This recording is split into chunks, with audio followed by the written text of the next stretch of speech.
Este é o programa Cidades de Fato, um espaço de diálogo, um programa feito para ouvir as vozes da cidade. Vamos conversar com especialistas e a população sobre cidades e soluções.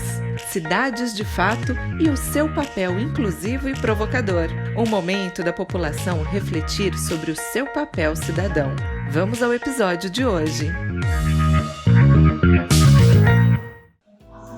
Nosso convidado de hoje é Márcio Pockmann.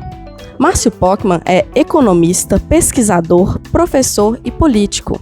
Atualmente, é presidente do Instituto Brasileiro de Geografia e Estatística, o IBGE, instituição fundada com o intuito de reunir informações geográficas e estatísticas brasileiras, possuindo grande importância em termos governamentais. O Instituto é responsável, entre outras funções, pela realização do Censo Demográfico. Recebemos hoje, no Cidade de Fato, o presidente deste renomado órgão, Márcio Pockmann.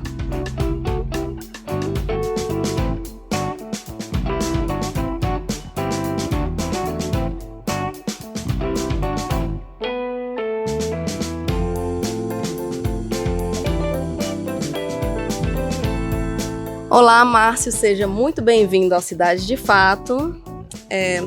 Márcio, com um imenso prazer que inicio essa entrevista, te pedindo para que comente sobre a sua presença aqui no Tocantins para o lançamento das coordenadas geográficas, que é uma ação inédita e com destaque nacional.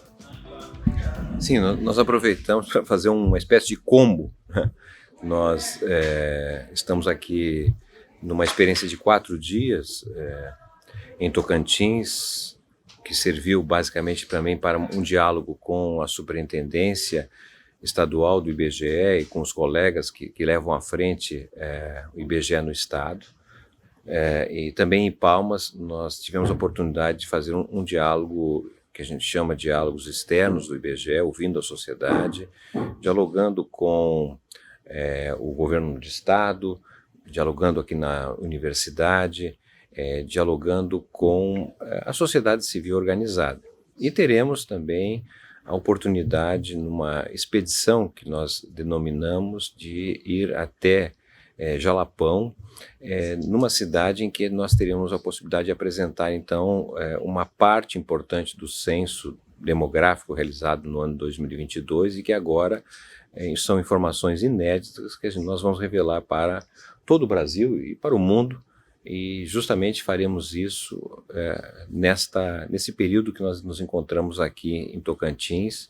É um estado muito novo, né, constituído a partir da Constituição de 1988 e que se conecta com a região norte, na qual os brasileiros ainda conhecem muito pouco e tem sido, digamos assim, cada vez mais enfatizado como uma base fundamental da própria transição ecológica que o governo do presidente Lula pretende fazer e, ao mesmo tempo, faz parte também do próprio programa de conexão sul-americana que o Ministério do Planejamento e Orçamento, dirigido pela ministra Tebet, pretende fazer. Então, estamos muito gratos por ter essa oportunidade de estar aqui no estado, divulgando as informações do IBGE, conversando com a sociedade civil organizada e preparando novos passos da instituição.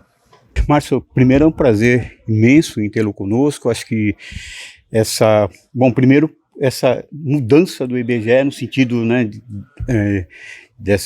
dos apontamentos, né, que você colocou aqui durante o evento, eu vou fazer uma abordagem especialmente na questão da nomenclatura, né, de aglomerados subnormais, que até que, né, teve uma dimensão nacional, até por conta de que nós temos consciência que não é uma simples questão semântica, né, é algo muito mais complexo, né, é uma questão até de reconhecimento, de inclusão, enfim.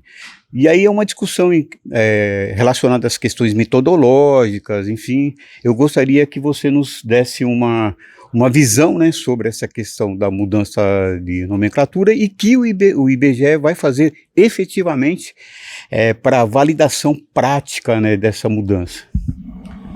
Então, essa mudança conceitual de aglomerados subnormais para favelas é um sinal do novo IBGE que vem nascendo, um IBGE que conversa, que dialoga com a sociedade a partir do que produz, né? O IBGE não tem por finalidade interpretar os dados, mas ele precisa se abrir para ouvir aqueles que interpretam os dados do IBGE.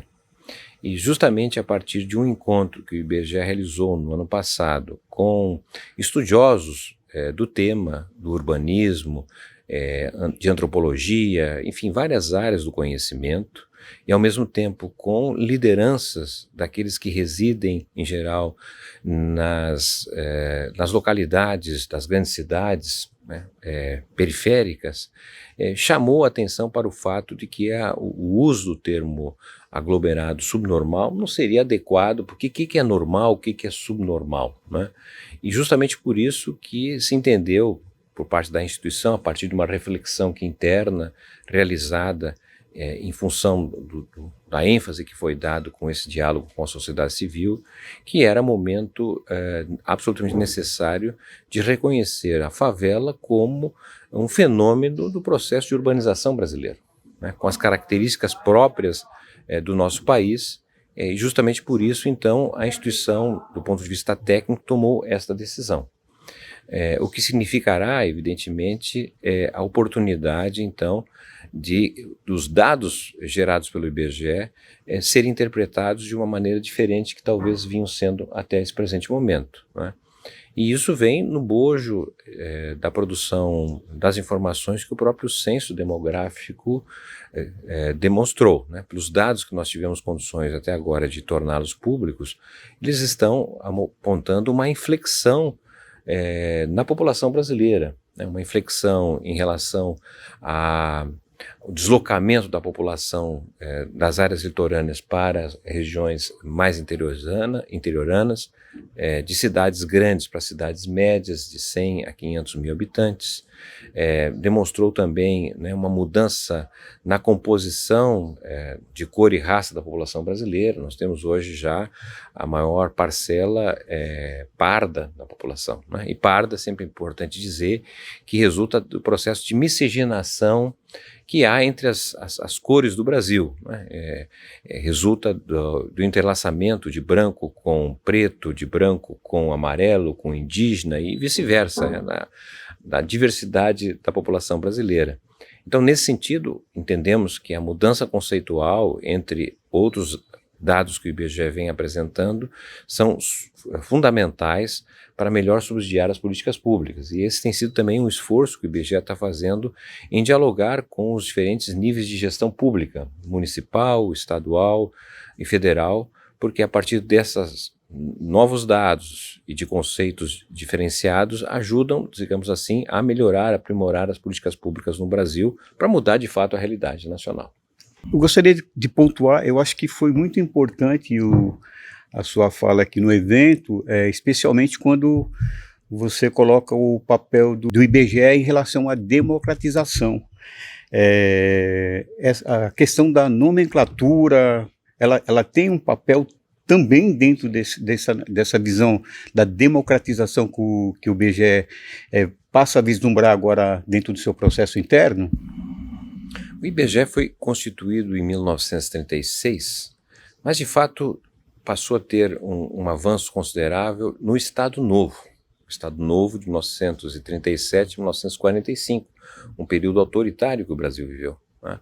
E a segunda mudança na legislação que constitui o IBGE ocorreu no ano de 1973, em plena ditadura civil-militar no país. Entendemos que, já decorrido tanto tempo da redemocratização nacional, é necessário uma mudança, inclusive, na legislação, para que o IBGE possa ser cada vez mais democrático, participativo e transparente, né? Especialmente porque estamos falando da principal instituição produtora de informações oficiais do Brasil. Nós sempre dizemos que o IBGE é uma espécie de cartão postal do Brasil, né? Mas também é uma espécie de bússola porque ele, a partir dos dados que produz, permite saber se o país está melhorando isso ou está piorando, está que sentido que ele está avançando, né? Portanto, instituições como essas precisam cada vez estar mais acentuando a sua credibilidade, e uma credibilidade que vem da possibilidade da participação, da gente estar aberto para ouvir críticas, ouvir informações e sugestões novas. E é esse o espírito da gestão que nós estamos imprimindo dentro do IBGE, uma gestão democrática, participativa e transparente. Então, Márcio, eu sei que a gente tem um tempo definido aqui, até por causa da sua agenda aí super apertada, mas acho que é importante pontuar que nós passaremos por um processo eleitoral esse ano, que eu entendo que seja talvez um dos mais importantes até hoje, né?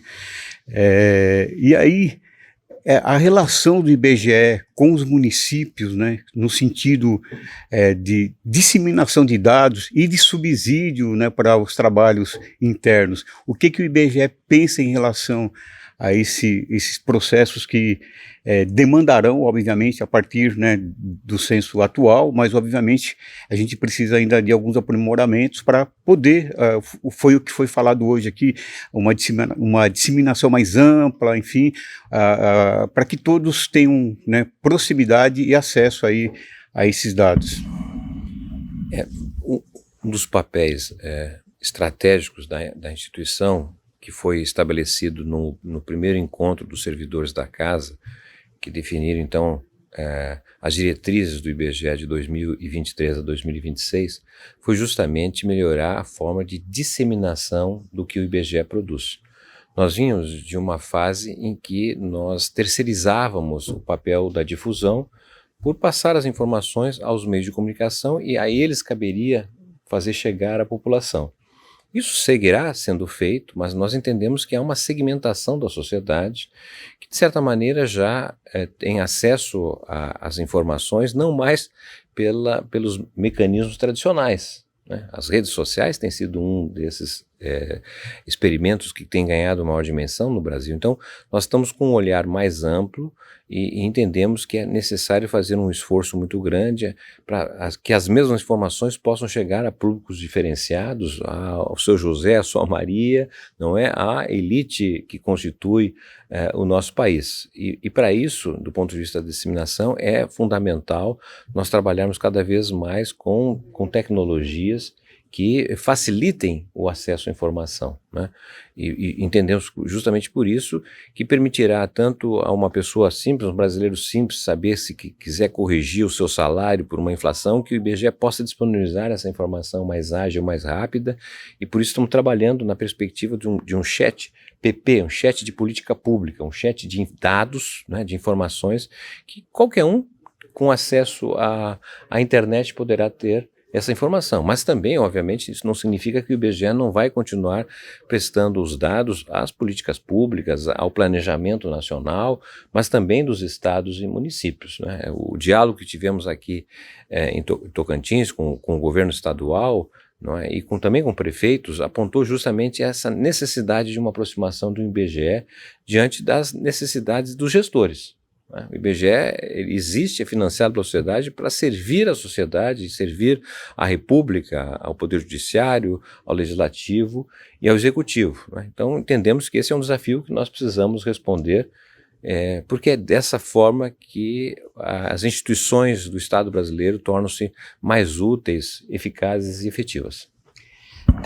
Bom, Márcio, eu gostaria de agradecer a sua presença. Obviamente, gostaríamos de ter uma nova oportunidade, uma nova entrevista com tempo maior, obviamente. Acho que é importante disseminar isso não só para o público aqui do Tocantins, mas, né, a nível nacional. O Cidade de Fato está aí distribuído nas redes sociais, então tem muitos acessos. E aí, as suas considerações finais. E lembrando que, aliás, gostaria também que você colocasse... o Cidades de Fato discute cidades, né, e as questões urbanas, e aí você, aliás, durante suas considerações finais, associasse o IBGE à urbanização brasileira, que tem sérios problemas que precisariam ser enfrentados, mas estão aí ainda, né, sendo postergados aí, né, constantemente. Então precisamos, além da questão das mudanças climáticas, evidentemente causando muitos problemas aí nos municípios brasileiros. Professor Basoli, eu que agradeço a gentileza e a oportunidade da gente estar tendo esse diálogo, ainda que breve, mas é um primeiro passo. Vamos tentar. Também temos os nossos colegas do IBGE que podem contribuir nesse diálogo tão importante sobre as cidades brasileiras. Nós somos uma sociedade que se aproxima de ter 9 a cada 10 brasileiros residindo nas cidades, né? Então, hoje nós temos uma questão urbana de significativa importância, né? Há um processo novo de desmetropolização, né? A criação da metrópole, a conurbação, é produto, sobretudo, de uma sociedade que se industrializava, né? Antes da industrialização brasileira, antes dos anos 30, na sociedade agrária, nós não tínhamos esse processo, porque a maior parte da população morava no campo.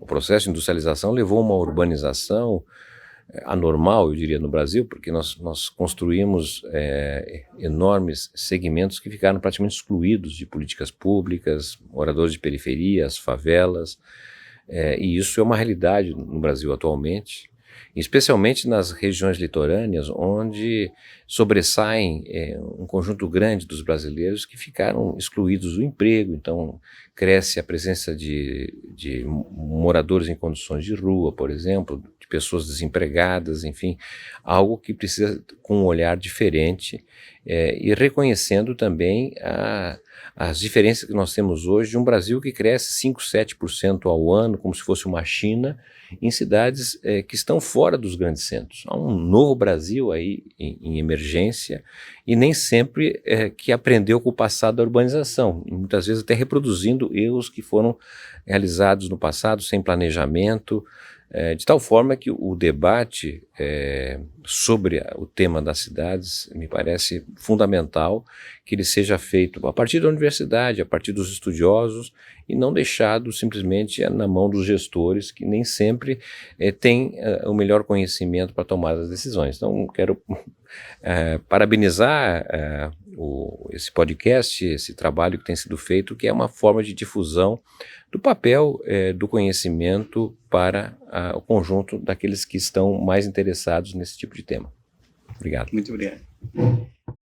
O Cidades de Fato de hoje contou com Júlia Conca, Érica Nascimento, Giovana Ferreira, Natália Patrício, Aline Silva e Karine Correia no desenvolvimento de conteúdo, Rodrigo Basoli no apoio técnico e edição e professor Basoli na produção e coordenação geral. Agradecemos imensamente nossos convidados e a equipe, mas especialmente você, nosso ouvinte. Na semana que vem voltaremos com novos temas e novas entrevistas. Até lá!